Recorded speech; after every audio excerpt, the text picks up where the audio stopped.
Story 1. The loud noise and I'm okay rules. If you know you're going to make a loud noise, say dropping a heavy bag down the stairs, you had to yell, "Loud noise," to warn everyone that the noise was coming and planned. If you made a loud noise unplanned, you had to yell, "I'm okay," so no one came running if you were not okay. Side note, this rule was created when Grandpa dropped a toilet on his finger. Story 2.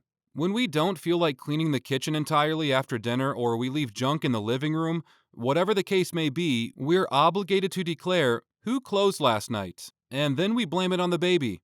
I used to blame the cat. "Stormy, didn't I ask you to fold this laundry before I left for work? You didn't fold it, you only napped on it." Effing freeloader. There was never any remorse on her part. Story 3. When you use the last paper towel from the roll, you have to take the cardboard tube and yell, "Do-ta-do" in it, and then give it to the dog when he comes running so he can shred it. Growing up, we would let the dog tear up the paper towel tube, but the last person the tube touched had to clean the slobbery scraps. To be successful, you had to ricochet the tube off a person, with the dog ready to destroy it. Story 4.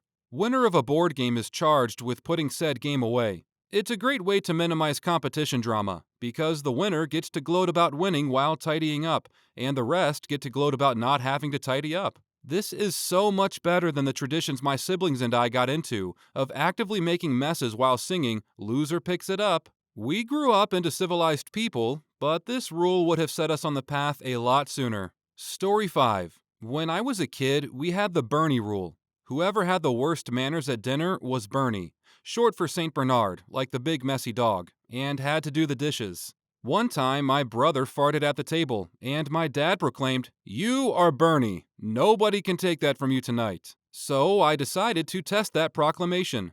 I proceeded to put my feet on the table, and that night, I learned that there could actually be two Bernies, and we both had to clean the kitchen. Story 6. If someone is voluntarily doing a chore, no one shall tell them how to do it differently, unless damage is going to be incurred. If unsolicited advice is given without the intent to actively roll up sleeves and help, the task then belongs to the giver of the unsolicited advice. Sometimes with my kids, I'll ask, "Can I give you a tip?" If they say no, I leave it lying.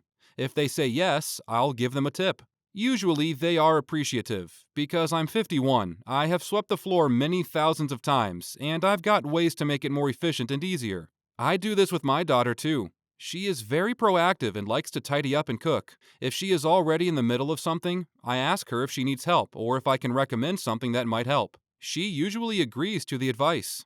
I used to micromanage a lot, but over time, I realized it's not worth the effort, and if people are helping to take a task off your to-do list, then just let them do it their own way. Story 7. If more people tried to adopt even a fraction of this mindset, then so many households would be so much happier. Yes, weaponized incompetence is a thing, and messed up when people do it, but many times, it's just priorities and preferences are different. My spouse folds the towels differently than I do. In our case, it doesn't impact anything. So why would I get on their case about something so benign and add stress for no reason? It's a gross saying, but there is more than one way to skin a cat. I have been through too many revolving door jobs where employees don't stay because of a fellow employee or manager who is unreasonably nitpicking on a particular method or routine. I'm all in for learning about more efficient ways, but some people are so stuck on their ways and traditions, even when there is a better way of doing things. I am open to positive change, but sometimes people are repellent against change. Personally, I know that good and bad change does exist, but I always want to do what's most reasonable and efficient. When my husband and I married, I took over the laundry for both of us. He said that folding some items was wrong. I gave him 3 options. A. He could do all the laundry and fold it however he wished. B. I would do the laundry and leave his items flat and dry on top of the dryer for him to fold however he wished. C. He would accept that items could be folded different ways but still be folded. He wisely chose option C. He's been dealing with wrong folding now for almost 20 years and presumably has gotten over it. My mom was so adamant about how chores were to be done that everyone else became disengaged with chores. These bath towels need to be vertically tri-folded, with the strip facing this way, then horizontally tri-folded in this order, and stacked in this orientation. Hand towels needed to be folded in this particular unintuitive way. At least washed clothes just needed to either be rolled up and put into a caddy or simply folded into quarters, depending on what color they were. I never figured out how to load the dishwasher properly, but it was good enough that I didn't get yelled at. The lawn had to be mowed in a particular sequence. We had an irregular lawn. I would just mow when she wasn't around to criticize. Story 8. If a cat meows at you, you meow back. It's impolite not to answer. My cats are so vocal, and sometimes I think it's because ever since they were kittens, if they meow at me, I respond verbally, usually something like, "Oh, is that right?" We carry on full conversations this way. I talk to my cats all the time like they're normal little humans. They love it. I'm always telling my old girl cat, she's 13, to stop yelling, that she's being rude, that she's not dying, if she's not fed on demand, that she's my girl and the one I love, etc. She knows. We have complete conversations because she answers me back, and most of the time she does what I ask her to do. She's a very smart feline. Story 9. My husband and I have a large mug that says, "As I suspected, I was right all along." When one of us has an "I told you so" moment, the other says, "You get the mug tonight." We love the laughs we have when one of us turns the corner with that big butt mug, looking smug, while the other has a regular pity mug. My wife and I have a validation kiss. If we're having a disagreement about something and one of us realizes he or she is wrong, you immediately have to sigh, grab the other person's cheeks, close your eyes, and then give the other person a deep validation kiss. We also have red light kisses, where we kiss each other, sometimes a peck, sometimes more, at every red light, to remind ourselves that no matter how we're feeling, we love each other. Our daughters, 6, 4, and 2, love it. Story 10. No sound when using a device, phone, iPad, etc., in the living room. No exceptions, visitors included. Both of our moms are the most flagrant breakers of the rule and get a lot of stick from our kids, teens and older, when they do. My husband woke both me and the baby up last night by opening TikTok at full volume. I swear I nearly threw his phone in the toilet. I like that so much. I get overstimulated by sounds quickly. At my in-laws, it's commonplace for the television to be on, and each person to be on their phone with noise and talking. My father-in-law is older, so his volume is full blast. Everyone else needs their stuff loud to drown out his noise alone. So, one television, as many as 6 phones, and several conversations going. It's really hard on me, as someone who grew up in a home that was almost always empty. I've already told my husband that in our house, we will have quiet hours, where 2 hours before bed, activities need to be library level. You can read, write, watch something non-stimulating, do a quiet chore, daydream. I don't care. But if it would be too loud for a library, it would be too loud for quiet hours. In our house, the rule is you get to have sound on if you have the room, meaning I get to have a podcast on if I'm doing chores in the kitchen, for example. And if my kid wants to sit at the table to watch something, they grab headphones. But if I'm coming into their room to do something and want to keep listening to my podcast, I get headphones, and they keep the sound in their room how they want, whether that's silence or something they're listening to. In the living room, whoever is using the TV gets sound, and everyone else gets headphones. We also enforce the ask to pause rule, meaning that if you need something from someone who is watching or listening to something other than music, the only thing you can say is, "Could you pause, please?" until they have done so, within reason, of course. And if they have busy hands, you pause the thing for them. Story 11. If someone drops something, everyone has to tell them, "You dropped something," so they know you know. Also, if someone walks into something, you say, "There's something there." Related. If you're watching a movie and the title of the film is mentioned by a character on screen, example, Titanic, slowly turn to your significant other and whisper, "That's where they got the name." But you should only do it once per movie. Also, if you go through a drive-thru and you're a passenger and the driver is relaying your order to the drive-thru squawk box, passenger to driver, 1 chocolate milkshake. Driver to squawk box, 1 chocolate milkshake. At the very end of your order, tell the driver to go, and watch them repeat that to the squawk box. Story 12. Have you found the body? My sister, mother, grandmother, aunt, and myself are avid readers. Our guilty pleasures are detective novels. We often get them gifted, by each other and others, buy them and trade them among ourselves. The body rule. Any detective book, started by any one of us, is a free game if the reader has not yet gotten to the part where a body is found. So if I am visiting my mom and she has a new book started, I ask if she has found the body yet. If not, I can also start reading it, and if I get to the body first, I have the priority now and can take the book home. We have polished off the rules during the years. Reading can't take priority over things that need to be done. We catch up, eat, help with chores, etc. You can only read if you are free, waiting for someone, etc. You can't hide the book. It needs to be accessible for everyone. You can't take the book from someone who is reading just because you had it first. You need a legit excuse to distract the person. You can't take it with you to the bathroom.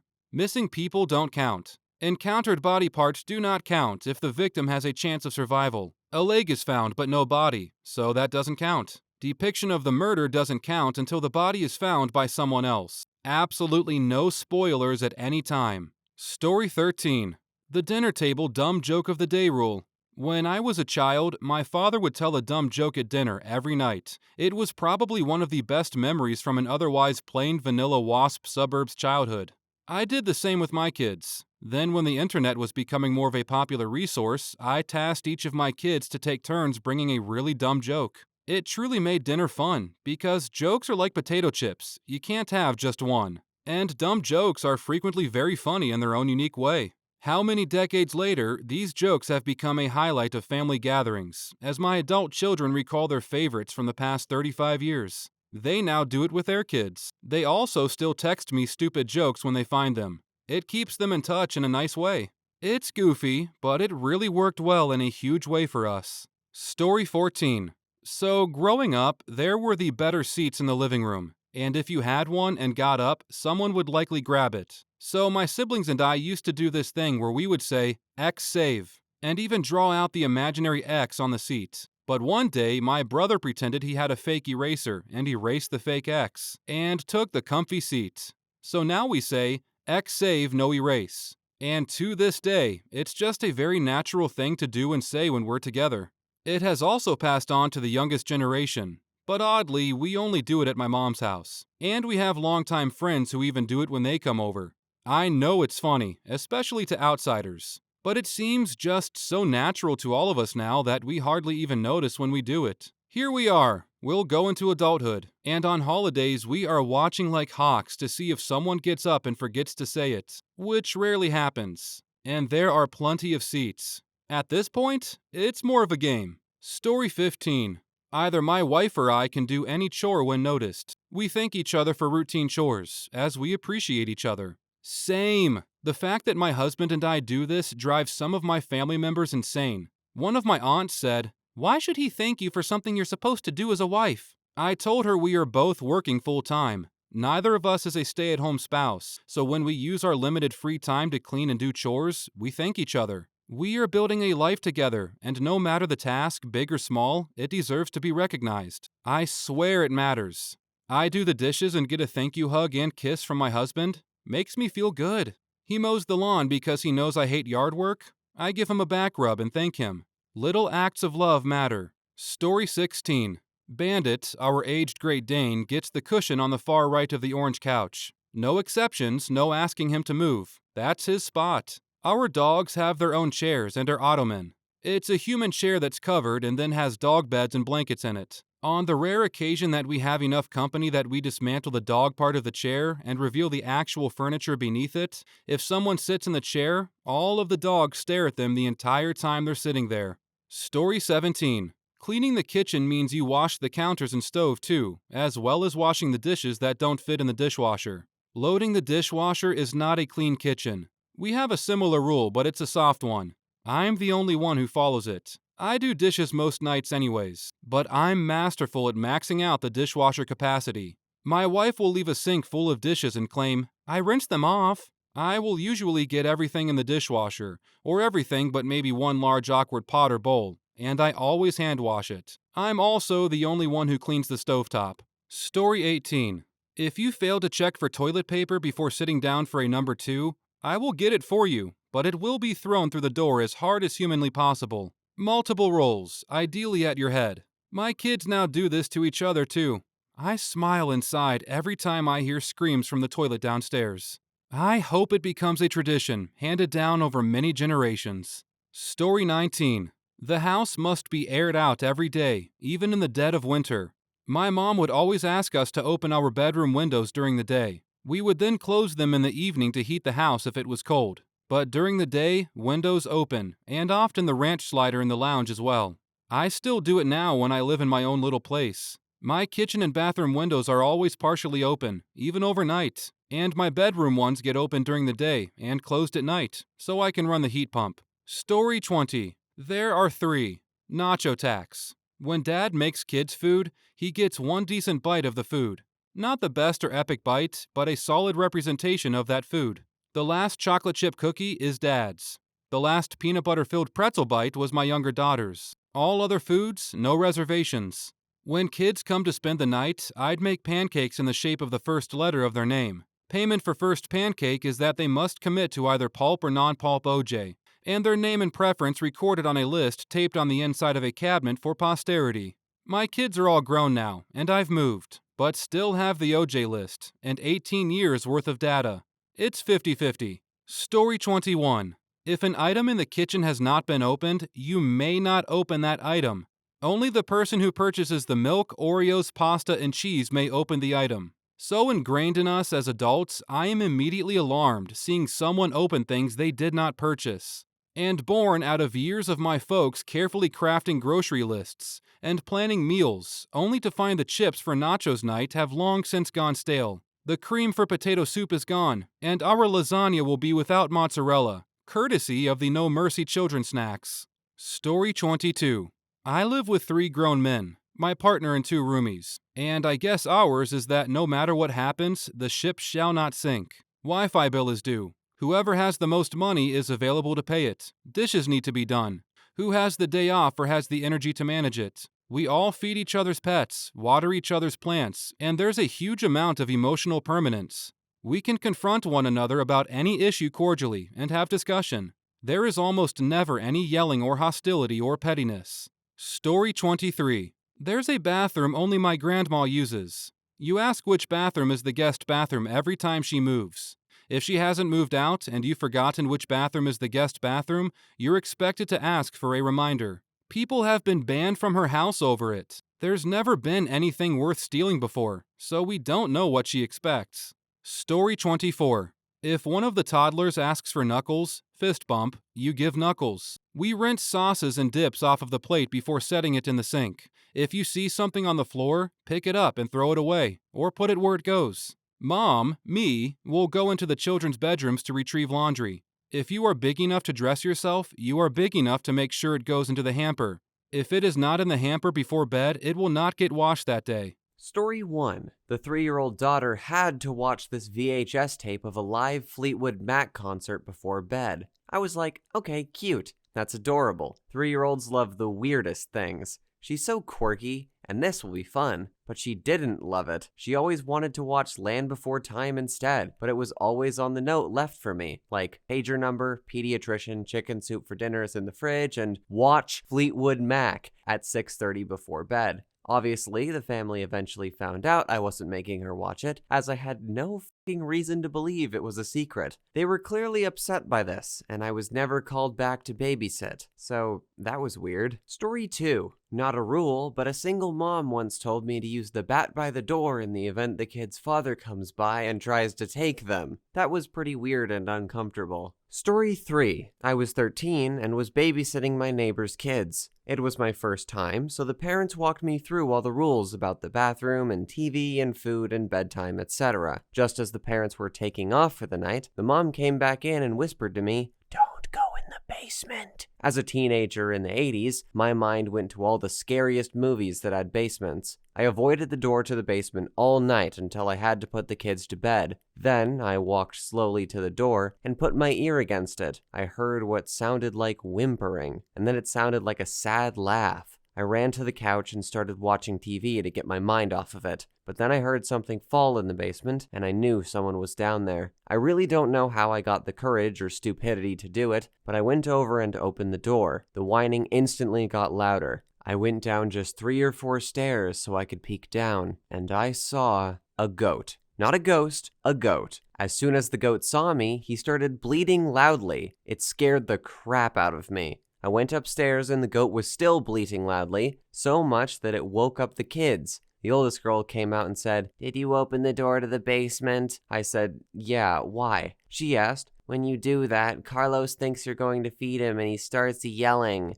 Thank God I knew it was a goat first, because if she had said that before I went down, I would have thought Carlos was some kidnapped person in the basement who would yell for food. It became very funny to me. The mom came home and I told her what happened, and she almost died laughing. They were repairing the goat pen and had to keep him in the basement for a few days. I still remember every moment of that night vividly. I think she told me not to go into the basement that way either to mess with me, or she was so used to telling her daughters not to go down there that she didn't even think of how creepy it would sound to someone else. I bet that goat was probably driving her crazy over the last week. Story 4. On the opposite side of the spectrum, the family gave me instructions to let their kids drink chocolate milk, which they were otherwise not allowed to have. I think they wanted their kids to associate babysitter time with fun time, so the parents could go out more often. Seeming to work out well for them, the kids both grew up to be successful people. Story 5. The mom had me put her kids in the car seats and sit in the driveway with all the car doors open while she just hung out inside the house. 5 hours of me standing in the driveway, watching them sit inside their car. Never returned.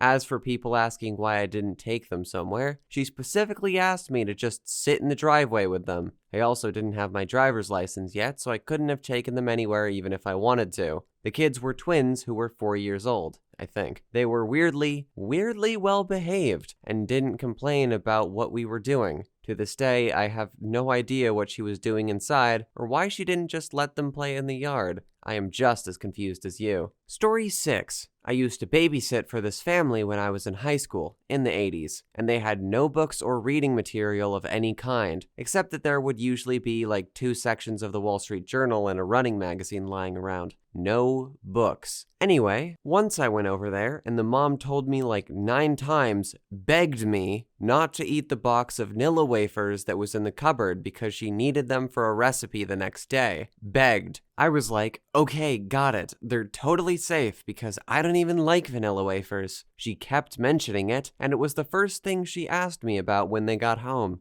Story 7. I had to put the kids to sleep with the CD player going. That wasn't the weird part. It was a recording of their parents basically going, "Molly, you are wonderful. You are a star. You are going to shine bright." That isn't super weird, but it was like several hours long, and apparently they listened to it every night. Story 8. Asked me to drive their 3-year-old twins around in my personal vehicle for 2.5 hours because that's the only way they can nap. No, I simply put the kids in their beds, closed the door, and they were asleep in 15 minutes. Story 9. I used to regularly babysit one of my younger cousins. At nap time, I had to put her in a zip-up pajama with feet. I then had to duct tape the zipper down and duct tape the wrists in a way that wasn't restricting, but she couldn't pull her hands into her onesie. If I didn't do this, she would pull her hands in and dig in her diaper. Always. My aunt got tired of cleaning poop-covered walls regularly. Story 10. Hippie family. The 2-year-old had no bedtime and no rules. She can eat what she wants, no bedtime, and if she falls asleep, leave her wherever she crashed. The parents came home at 2:30 to a toddler eating chocolate cake on the couch, with her preferred American pickers on TV. That's fine, apparently. 6 months later, the mom is very pregnant and asked that when the baby is born, if I could wrangle the toddler while the mom gives birth in a bathtub at home. The 2-year-old was in the room, watching, while I explained what's happening. I left that evening when the parents came home, fried chicken in the toddler's hand, keeping up with the Kardashians on TV, and denied their next request to come sit. As a 20-year-old, I wasn't prepared to see the mess of someone else's home birth. Story 11. I babysat my 4 cousins once, aged maybe 8 to 12. One night, they all asked for me to read a story, so I happily obliged. When I told my aunt, she replied, "They're much too old for that. Why did you do it?" Well, if the kids want a story, I'll read them a story. Why the hell not? I've read stories to my 35-plus husband before. In the car, though, not before bedtime. My aunt isn't evil and isn't someone who would put her kids in front of some trashy reality show. They're an upper-middle-class, well-educated family. In fact, my uncle collects amazing, mostly European, graphic novels, and the kids have always had access to culture. books, museums, concerts. I think my aunt just meant something like, "You didn't have to do that," and how odd of them. She doesn't have any filter and is usually quite blunt. Maybe the kids never asked her to read them? Then again, yeah, in the end, it just sounded wrong, but chill. Story 12 once had me feed her 1-year-old only from a freshly opened baby food container. If she only ate 2 or 3 spoonfuls, I was to throw it away, and when she wanted more in 15 minutes, I was to open a new one. I thought it was so she would finish her meal and be full for a while, but she said it was okay to feed her whenever she wanted. I would probably throw away 5 or 6 jars in a 2-hour sitting. They cost more than I usually made for sitting. Story 13. Not a rule, as I only went there once, but a very odd request. I used to work housekeeping at a hospital. A doctor that was frequently on the floor that I worked on asked me if I could watch his kids on Saturdays. He had 3 toddlers, ages 2, 3, and 4. His wife didn't work, but wanted time to go shopping and get her hair and nails done. I totally understand, as my son was 4. I was also allowed to bring him. I get there early as the doctor is getting ready to leave. He says he's cooking breakfast, and while he gets the kids fed and dresses, could I help change his wife's tampon? She'd drunk a lot the night before and was completely passed out and was leaking and messing up their sheets. He's a doctor. I told him I should work for someone more than a few minutes before I go rummaging in their private parts, and that I'd tend to the kids if he tended to his wife. What I really wanted to do was leave, but the kids would be home alone with their hungover mother, so I chose to finish cooking and stay. He went upstairs and sent the kids to the kitchen where I was putting food on plates. After a little while, he popped his head in and said it was a short day. He was done upstairs and he was leaving. I never met the wife. He came home at noon, gave me $100, and I never spoke to him again. Story 14. Only 2 hours of reading time. To be fair, the mom was a librarian and her 2 kids were adorably nerdy. They had an entire room filled with books, and even then we'd make trips to the library from time to time. The rest of the time was supposed to be outside or doing some activity. It was a super sweet deal too, because she paid for not only her kids to have a pool pass, but me as well. So we basically went every day all summer, and we would play in the pool. Story 15. When I was about 14, some friends of my parents asked me to babysit their 9 or 10 sons who wanted a boy babysitter. When I got to their house, the mom told me that her son loved poached eggs and asked me to make him a poached egg on toast for dinner. She quickly explained to me how to make it as if it were something really simple and easy. Later that night, after wasting half their eggs in a hopeless effort to make a poached egg, I asked the kid if he liked scrambled eggs. He said he loved scrambled eggs and ate them without complaint. When the parents came home, I apologized for using up their eggs. They laughed and seemed to appreciate the effort, although the mom explained it again and insisted that it was really simple. I'm almost 40 now, and I still suck at making poached eggs, and it cracks me up that the mom thought a 14-year-old should be able to whip one up based on a few instructions. On the other hand, as a parent, I appreciate the hell out of that kid. Story 16. I was babysitting a 3 or 4-ish-year-old girl and an 18-month-old boy. The boy had to be carried in a buggy, which is all very well, but I was supposed to add some kind of mini stairs, 2 steps, on the back of it so the girl could stand on it, because her legs get tired, said parents while making quotation marks with their fingers. The damn thing hit my legs every time I took a step. That kid was also taught to not wait and look for restrooms when she needed to go, and proceeded one time to take a shit in a public garden and wipe herself with a leaf with an ease that certified me that wasn't her first time. Story 17. The mother asked me to stop by the house to meet her 2-year-old son a week before I was supposed to babysit him for the first time. I pulled up to the house and saw that the young boy was standing at the glass front door with a t-shirt on and nothing else. I went in, and I must have given the child a strange look, because the mom started to explain that her son doesn't like to wear pants, so they let him run around pantsless with no diaper on, though he isn't potty trained. I told her that this made me uncomfortable, and asked if I could put pants on him when I was watching him, and she got upset with me, and said they don't like to make their 2-year-old son do anything he doesn't like to do. So they let him run around without pants on, which unfortunately means he goes to the bathroom on the floor since he won't wear a diaper and he isn't potty trained. Story 18. Don't let the kids have the brownies on top of the cabinet. They were special brownies. I was more than welcome to take some home with me, though. Not a weird rule necessarily, actually a pretty solid and generous rule. It just cracked me up when they told me that. Was not in a state where marijuana is legal in any way. Story 19. Refused to let their kids eat raw veggies for absolutely no reason. They never told me this, so I gave the kids ages 5 to 7 raw, washed, and cut broccoli with some ranch for a snack. They were happily eating as the mom was getting ready for a party. She walked by, saw the kids eating the broccoli, took it from them, microwaved it, and said they like it much better this way. The kids did not like it better, and even though it was weird, I was then instructed to never give them raw veggies. I could understand if they were toddlers still learning to chew, but these kids were plenty old enough to chew broccoli florets without choking. Story 20. When I was a kid, I got paid $75 a week to watch 2 boys over a summer. It was amazing money, but the dad was a big bow hunter, and he made loads of deer chili, and he insisted that his 10-year-old and 2-year-old eat tons of it. They loved it, but the 2-year-old would take these massive, awful, horrible, nasty chili shits constantly. The dad explained all this to me, and my instructions were to just put him in the shower and hose him down. I was offered plenty of chili, but never ate any. Story 21. One parent said I had to read a Bible passage during dinner and for a bedtime story. I also had to use christening discipline methods.